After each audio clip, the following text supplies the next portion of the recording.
Good morning, ladies and gentlemen. This is your first officer from the flight deck. Today we'll be going to Singapore. It will take us 3,000 kilometers and covering a total time of 4 hours and 10 minutes. Thank you for flying with us. Please sit back, relax and enjoy your flight.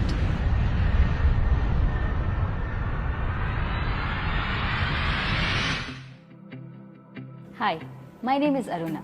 I'm a pilot. I work as a senior first officer in a reputed airline in India based out of Bangalore. I was born in a Hindu Brahmin family in a small town called Joda. It's near Jamshedpur.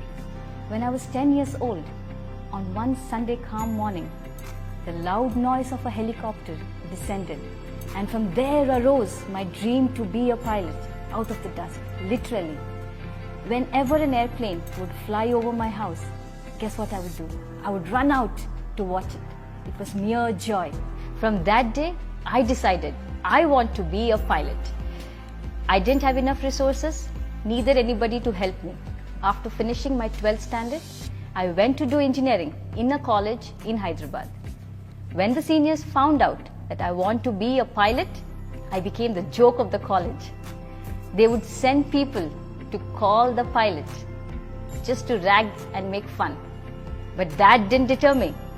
Even though it was intended to put me to shame, I felt it's a matter of great pride that they're calling me a pilot. I didn't have enough resources and I thought, let me join the Air Force. But to my utter disappointment, I had already crossed the age to apply.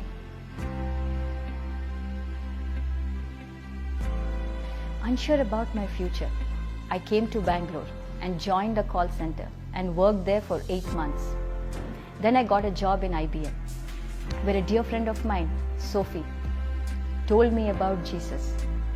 Though I liked the idea of having a relationship with the living God, I was very cautious. With my guard up, I attended a Christian retreat one weekend. To my surprise, I loved it, and I kept on attending week after week.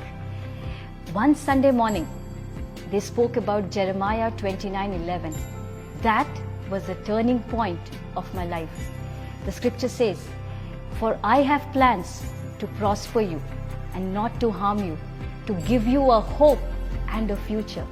I took a leap of faith and I quit IBM. And I decided once again to pursue my dream to be a pilot.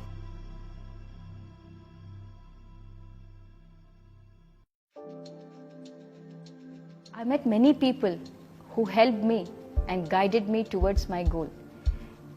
But as I started depending on them, they would stop helping me.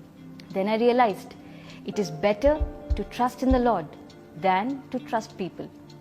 And God has been faithful. He helped me with a good flying school in Houston, Texas, with all my provisions taken care of. Many weeks later, I flew to the US. As crazy as it sounds, being fascinated with aircrafts all through my life, this is the first time I ever boarded an airplane. A week later, I started my flying on a Cessna 152, a beginner aircraft for all the flyers. Every aircraft which takes off has to land. And I would close my eyes every time before landing. This happened over and over again. The academy had to write a report on my file saying too afraid to fly. I was very disappointed with my own performance and also worried as I was wasting all my tuition money on these futile flying hours. Fear started to creep in. And then the Lord reminded me of His scripture, which says, "I have not given you a spirit of fear or timidity, but power, love, and a sound mind." The next day, the dean approached me and inquired me of my shortcomings. He said, "Why don't you change your instructor and fly?" The next flight, I flew with a new instructor, and he said, "I'm fit to fly and land on my own." And lo and behold, I was able to land the aircraft on my own, and that was a big success for me. I returned to India with a commercial license, single and multi-engine rating. I was confident that I have a license, I can get a job, I'm qualified for it, and above all, God is by my side. Who can stop me? But things don't go as planned. At that time, none of the airlines was hiring and the aviation market was completely shut. As I could not wait any longer, I had to pick up odd jobs to pay off my loan, which I had taken during flying. During that time, God taught me that He is not my ATM machine, that I ask and He gives it in my time.